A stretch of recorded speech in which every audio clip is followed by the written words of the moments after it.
स्वाध्याय विद्यार्थी मित्र या चॅनलमध्ये तुम्हा सर्वांचं स्वागत आहे. मित्रांनो, आज आपण इयत्ता 5वीचा परिसर अभ्यास भाग 1चा 13वा धडा अन्न टिकवण्याच्या पद्धती याचा स्वाध्याय बघणार आहोत. तर पहिला प्रश्न काय आहे, काय करावे बरे? पापड सादळले आहेत. ओके.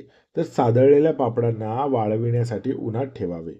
3-4 कडक उन्हे लागल्यावर पापड हवाबंद डब्यात ठेवावेत. आंबा, कैरी, आवळा, पेरू अशी फळे, तर मटार, मेथी, कांदा, टोमॅटो अशा भाज्या ठराविक काळात भरपूर प्रमाणात उपलब्ध असतात. ते वर्षभर वापरायचे आहेत. तर आता बघा, आंब्याचा आमरस करून तो वर्षभर साठवून ठेवता येतो. कैरी आणि आवळा यांसारखी फळे वर्षभर वापरण्यासाठी ती फळे लोणच्याच्या स्वरूपात, तसेच पेरू, कैरी, आवळा ही सरबतांच्या स्वरूपात वर्षभर वापरता येतात. मटार सोलून त्याचे दाणे फ्रीज करून हवाबंद पिशवीत वर्षभर साठवता येतात. मेथीपासून ठेपले, मुठिया यासारखे पदार्थ बनवून ते टिकवता येतात. टोमॅटो हा सॉसच्या स्वरूपामध्ये आधी त्यातील सूक्ष्मजीवांचा नाश करून त्यानंतर हवा आणि पाणी शिरणार नाही याची काळजी घेतली जाते. कांदा टिकवून ठेवण्यासाठी वाळवून कोरड्या जागी साठवला जातो आणि वर्षभर त्याचा वापर केला जातो. प्रश्न 2, जरा डोके चालवा. शेवया अनेक दिवस चांगल्या राहतात, परंतु शेवयांची खीर लवकरच खराब होते. असे का? तर शेवया तयार करताना त्या जास्त काळ टिकून राहाव्यात यासाठी त्यांना कडक उन्हात वाळवले जाते.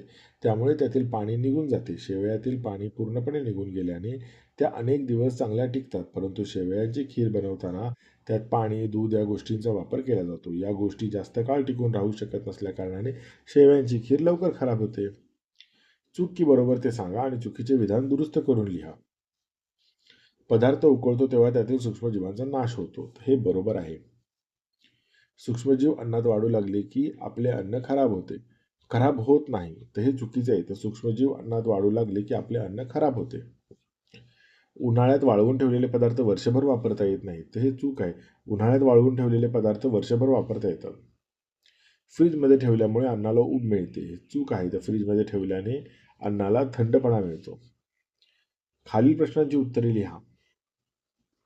अन्न कोणकोणत्या पद्धतीने टिकवले जाते? अन्न वाळवणे, थंड करणे, उकळणे, हवाबंद डब्यात ठेवणे. त्याचप्रमाणे विविध परिरक्षके वापरून विविध पद्धतीने अन्न टिकवले जाते. खराब झालेले अन्न आपण खाण्याचे का टाळतो? तर खराब झालेले अन्न खाल्ल्याने पोटदुखी, जुलाब, उलट्या होऊ शकतात. अशा अन्नाचे पोषण मूल्य कमी झालेले असते. काही वेळेला प्रकृतीला धोका निर्माण होतो. म्हणून खराब अन्न आपण खराब झालेले अन्न खाण्याचे टाळतो. फळांचे मुरंबे का केले जातात? तर वर्षभरातून एका हंगामात येणारी फळे जास्त काळ टिकून राहत नाहीत. सूक्ष्मजीवांच्या प्रक्रियेमुळे ही फळे खराब होतात. अशी फळे टिकवून ठेवण्यासाठी त्यात साखरेसारखे परिरक्षके घालतात. त्यामुळे ती फळे मुरंब्याच्या स्वरूपात वर्षभर टिकतात. एखाद्या हंगामात येणारी फळे वर्षभर उपलब्ध व्हावीत म्हणून फळांचे मुरंबे केले जातात. परिरक्षकांचा वापर कशासाठी करतात? तर भाज्या, फळे यांसारखे अन्नपदार्थ जे वर्षभर टिकवता येत नाहीत, असे पदार्थ जास्त काळापर्यंत टिकवून ठेवण्यासाठी परिरक्षकांचा वापर केला जातो. त्यामुळे हे पदार्थ वर्षभर टिकतात. मसाल्याचे विविध पदार्थ कोणते? ते वनस्पतींचा कोणता भाग आहे? तर तमालपत्र, काळी मिरी, दालचिनी, लवंगा, वेलची, जायफळ, जिरे, धणे, दालचिनी असे मसाल्याचे विविध पदार्थ आहेत. यापैकी धणे, काळी मिरी या वनस्पतीच्या बिया आहेत. तमालपत्र हे झाडाचे पान आहे. लवंगा हे फुलाच्या सुकलेल्या देठापासून तयार होतं. उपक्रम: भेट द्या, माहिती मिळवा व इतरांना सांगा.